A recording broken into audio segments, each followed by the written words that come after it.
What if I told you that one of the most powerful kings in history killed his own son? Not in battle, not by accident, but with a single, violent blow, in a fit of rage, inside his own palace.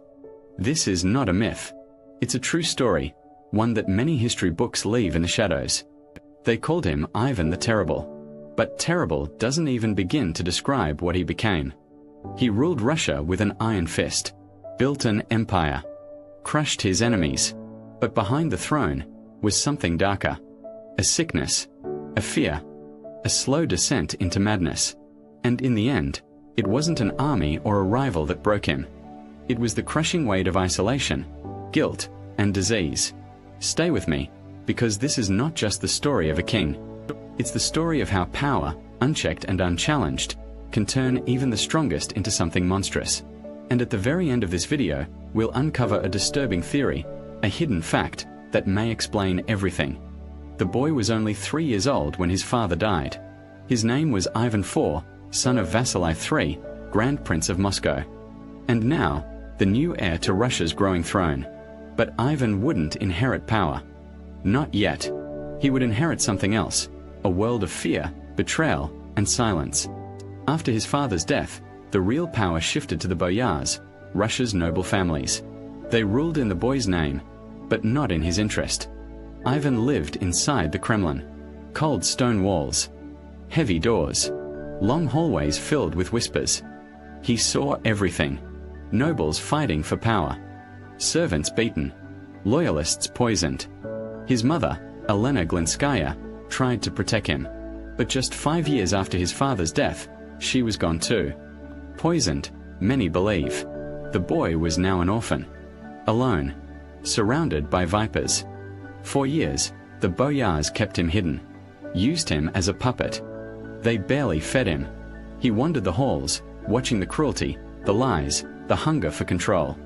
And deep inside, something was forming. A hatred. A fire. Even at age 10, Ivan began to show signs of violence. He threw animals from the Kremlin walls. He threatened his guards. He spoke of judgment, punishment, fire from heaven. But he learned one lesson well: power is taken, not given. And when the time came, Ivan took it, with both hands. At just 16 years old, he did something no ruler of Russia had done before. He crowned himself Tsar. Not Grand Prince. Not Regent. Tsar, Caesar, ruler by divine right. This wasn't a title. It was a declaration. Ivan wasn't just claiming Russia. He was claiming the heavens. He had survived poison, betrayal, and hunger. And now, he would rule alone. But power, as you'll soon see, does something dangerous to a lonely soul. Because beneath the crown, the child was still watching. At just 16, Ivan stood inside the golden halls of the Assumption Cathedral. The church was silent. The boyars were watching. The people waited. And then, he did something that stunned them all. He took the crown, himself, placed it on his own head. Not as prince, not as regent, but as Tsar of all Rus. The title meant something ancient.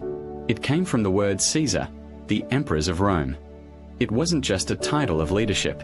It meant divine authority, that Ivan ruled by the will of God. And from that moment, Ivan began to transform. He organized reforms, rewrote laws, and built the first standing army in Russian history, the Streltsy. He strengthened borders, encouraged trade, founded the Zemsky Soba, a kind of early Russian parliament. People called him brilliant, even enlightened. But brilliance has a cost, and the cracks were already forming. Ivan's obsession with control ran deep. He watched his officials closely, spied on foreign visitors, punished those who disagreed, not just with exile, but with death. Still, there was one person who calmed the fire inside him. Her name was Anastasia Romanovna. She was kind, gentle, the only one who could speak softly and still be heard. She wasn't just his wife. She was his anchor. For the first time, Ivan felt peace. He wrote poetry, spent quiet days with her in the gardens. For a short while, the monster slept. But peace never lasts long in the House of Kings. In 1560, Anastasia became ill. Her skin turned pale. Her body weakened. She coughed, cried, and wasted away. And within weeks, she was dead. Ivan was shattered. But grief didn't bring silence. It brought suspicion. He believed she had been poisoned. By the boyars. By his enemies. By anyone who wanted to take her away from him. And with that one loss, the man the world once called brilliant began to break. He withdrew from the court. Locked himself in churches. He screamed during prayer. Flogged himself. His letters grew darker, filled with visions of betrayal, sin, and divine punishment. He no longer saw traitors among the nobles. He saw them everywhere. And so, he created a weapon. They were called the oprichniki, black-robed riders who answered only to him. They rode black horses, carried severed dog heads on their saddles to sniff out treason. They tortured, beheaded, and burned anyone Ivan suspected of betrayal. Entire families were wiped out. Lands seized. Cities emptied. One man, once a child in fear, now ruled through absolute terror. This wasn't leadership. It was vengeance, dressed as justice. And deep inside, something twisted was blooming. He believed he was doing God's work, that Russia must suffer to be cleansed. But the real suffering was inside him. The loss of Anastasia didn't just change his rule. It may have been the very thing that shattered his sanity. And from here on, Ivan would no longer be remembered as a reformer. He would become known by a different name, Ivan the Terrible. After Anastasia's death, Ivan was no longer a ruler. He was a storm. He turned on his nobles with savage force. Even the most loyal were not safe. He accused men of treason for looking at him the wrong way. He ordered executions without trial. And the oprichniki carried out his rage. They rode through villages in black, setting homes on fire. They dragged men into torture chambers. Children watched their fathers beheaded in public squares. Women were thrown into frozen rivers. Babies left to starve. In Novgorod, a city he once praised, he saw betrayal, or thought he did. His forces killed thousands, burned churches. The screams echoed through the streets for days. And Ivan watched, calm, focused, as if cleansing a wound. But the madness wasn't just around him, it was inside him. He spoke to ghosts. He held long conversations with dead saints. He walked barefoot in the snow for hours, claiming it was penance. He starved himself, then binged on food for days. He laughed during executions, then cried during prayer. No one knew which Ivan would wake up each morning, the wise ruler, or the demon in royal robes. He believed that Russia was infected with sin, but it was Ivan who was rotting. And still, the people obeyed. Not because they loved him, but because they feared what he would do if they didn't. In his eyes, Russia belonged to him, soul and body. But what happens when the body begins to fail? By his late 40s, Ivan's body was breaking down. He walked with a limp. His hands trembled. His skin turned grey. His spine ached constantly. Some believed he had neurosyphilis, a disease that eats away at the brain. Others said it was arsenic, poison fed to him over years by his enemies. Or maybe it was the years of stress, rage, and guilt eating him alive from within. Whatever it was, it consumed him. He grew paranoid. He changed rooms every night to avoid assassins. He wore heavy robes even in the summer, afraid of being touched. He stared at people for hours without blinking, waiting for a slip, a word, a twitch that would justify death. His hair thinned. His beard went wild. His eyes, once sharp, became dull and sunken. Witnesses describe him as sickly and twitching, like a man being eaten by something inside. He obsessed over religion, not the gentle kind, but the punishing kind. He saw himself as God's chosen sword, holy in violence, divine in wrath. He built churches with skulls, ordered priests to preach of divine fire and judgment. He even considered becoming a monk, not out of peace, but fear. Fear of damnation, and perhaps fear of himself. He had moments of clarity, then collapsed into rages again. He would scream in the night, strike servants, beg for forgiveness, then spill more blood. And all the while, his court stayed silent. No one dared tell the Tsar that he was sick, that he was changing, that he was becoming the very thing he once swore to destroy. Because one word, one wrong breath, could mean death. And in this storm of pain and madness, a tragedy was coming, one that even Ivan would never recover from.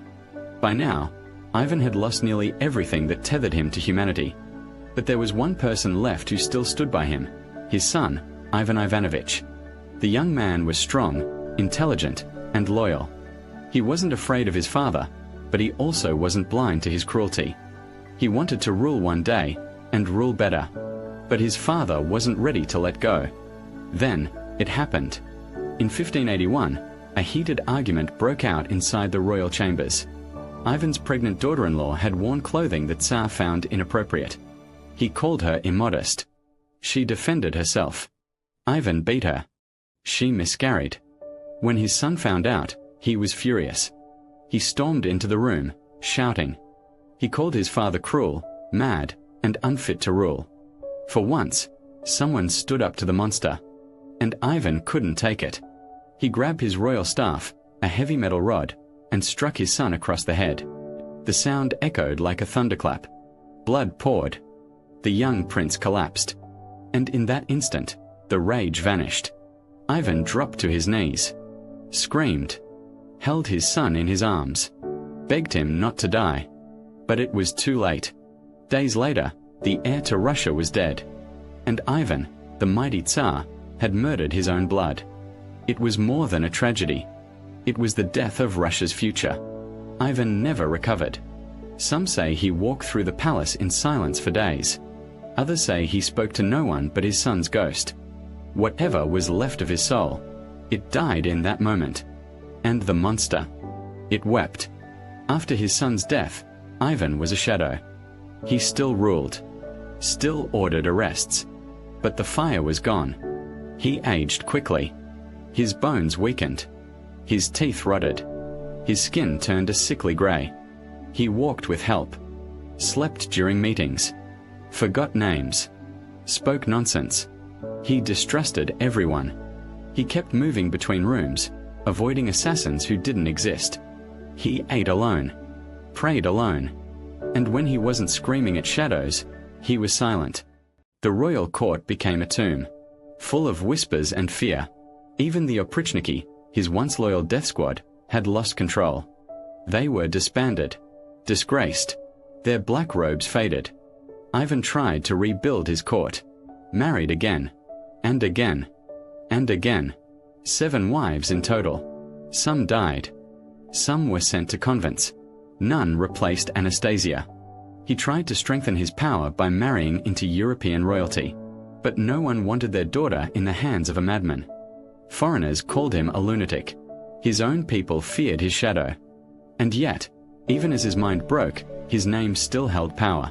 Because Ivan wasn't just a ruler. He had become a symbol, a warning, a legend soaked in blood. In 1584, Ivan sat down to play a game of chess. He leaned forward, reached for a piece, and collapsed. No final words. No grand farewell. He died as he lived, surrounded by silence, power, and suspicion. They say his face was twisted in pain. Or maybe it was guilt. Or maybe, for the first time, peace. After his death, Ivan's body was buried in the Cathedral of St. Michael in Moscow. But centuries later, something strange was discovered. His bones were exhumed for research, and the scientists found abnormally high levels of mercury in his remains. Mercury, a toxic metal. Now, in the 16th century, mercury was often used as medicine, especially for skin diseases or syphilis. But at those levels, it wasn't curing anything. It was killing him, slowly, and from the inside. It could explain the tremors, the mood swings, the paranoia, the hallucinations, the total mental collapse. So the question is, was Ivan poisoned by his enemies, little by little, over years? Or did he poison himself without even knowing? Even more chilling, what if both are true? What if the madness we blame on cruelty was also the result of slow, invisible torture, a chemical descent into darkness, masked as destiny? And then there's the other theory. Some historians believe Ivan wasn't insane at all. They say he was cunning, strategic, fully aware of what he was doing. The violence, the terror, the killings, not random, but calculated. A performance of fear to keep absolute control. If that's true, then the truth is even more terrifying. He didn't lose his mind. He used it as a weapon. And Russia was the battlefield. So what's the real horror? That a king went mad. Or that he didn't. The story of Ivan the Terrible isn't just a chapter in Russian history. It's a warning. About power. About isolation. And about what happens when a man believes he answers only to God. He was a child orphaned by politics. A genius twisted by grief. A father who killed his own son. And a king who built an empire on fear, and then destroyed it with his own hands. The question that haunts us isn't just, why did Ivan go mad? It's this: what would you become if no one could stop you? If this kind of hidden truth from history speaks to you, you'll probably want to hear what we uncovered in our next story. It's about the king who rotted alive. To make sure you don't miss it, stick around. We've got more untold history coming, and trust me, some of it is darker than fiction. On Saturday, July 19, 2025 at 6:03 p.m. danishcoloured.officialgmail.com wrote, "He killed his own son with his bare hands." And that's not even the worst part. This is the story of a king who ruled with fear, lost his mind, and slowly rotted from the inside. His name was Ivan, but the world remembers him as Ivan the Terrible. Not because he was a bad leader, but because of what he became. He was Russia's first Tsar. A man with unlimited power, but behind the crown was a broken man. A man who trusted no one. A man who believed everyone was out to get him, even his own family. His body was falling apart. His mind was worse. He saw enemies where there were none. He punished people without reason. He locked himself in dark rooms, afraid of shadows and poison. But why did this happen? What made one of history's most powerful rulers lose everything? Stay with me till the end, because there's one final detail about his death, something hidden for years, that will leave you shocked. This is not just a history lesson. This is the terrifying true story of a king who went mad. Ivan was born into royalty, but his childhood was anything but royal. His father died when he was just 3 years old. Soon after, his mother died too. Some say she was poisoned. With both parents gone, powerful nobles fought for control. Little Ivan was left all alone in the palace. No love, no safety, only fear. He watched people beat each other. He saw lies, cruelty, and betrayal. He learned one thing very early: if you want to survive, you need to be stronger than everyone else. At just 16, Ivan crowned himself the first Tsar of all Russia. Not king. Tsar. A title meant to show he was above all men, chosen by God himself. And for a while, he did good things. He made new laws. He helped the poor. He pushed back enemies and grew Russia's power. People respected him. Some even loved him. But deep inside, that scared little boy never left. The fear, the anger, the loneliness, it all stayed hidden until it couldn't anymore. And when it came out, it turned him into someone no one could recognize or stop. As Ivan grew older, his mind began to crack. He became angry for no reason. He yelled at his closest friends. He sent people to jail without proof. Some he had killed just because he felt they looked at him the wrong way.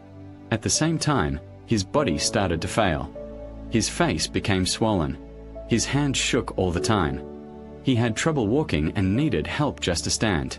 His teeth were falling out. His skin looked sick. Some days, he was in so much pain he could barely move.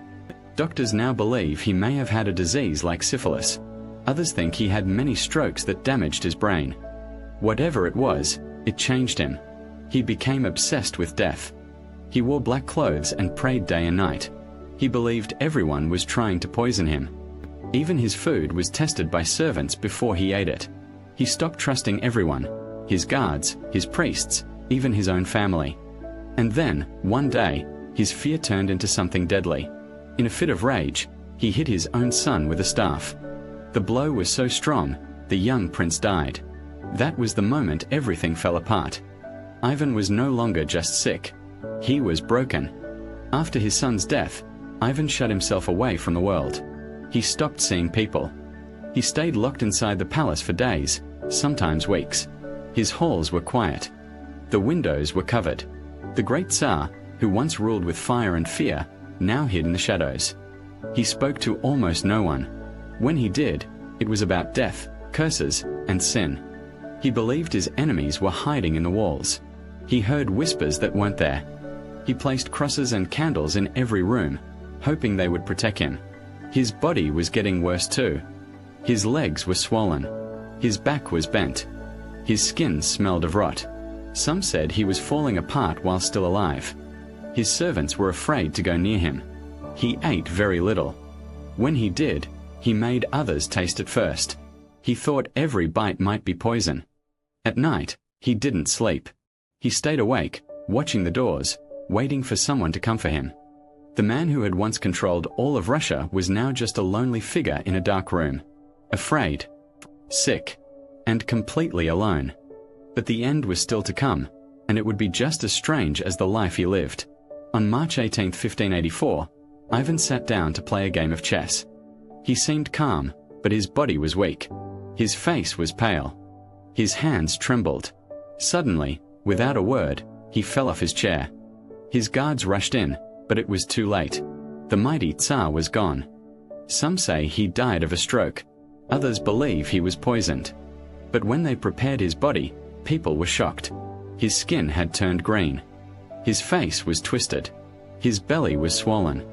Rumors spread fast. Had he really died naturally? Or was something darker at play? One thing was clear. His death left a hole in Russia. He had no clear heir. His only living son was weak and not ready to rule.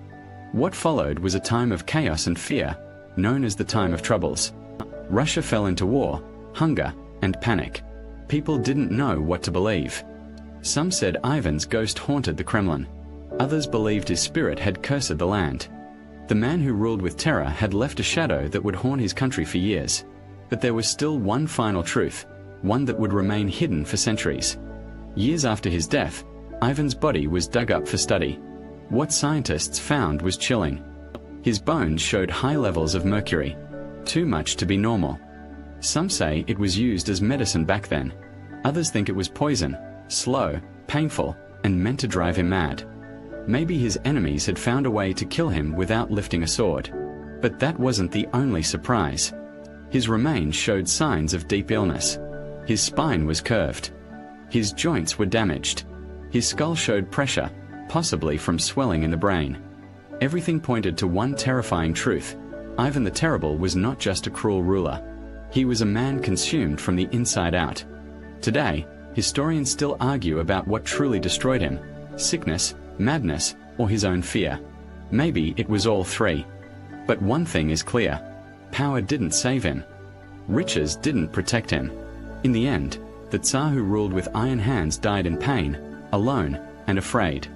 If you found this story as haunting as I did, don't forget to like and subscribe, because there are many more dark and hidden truths buried in the past, just waiting to be uncovered.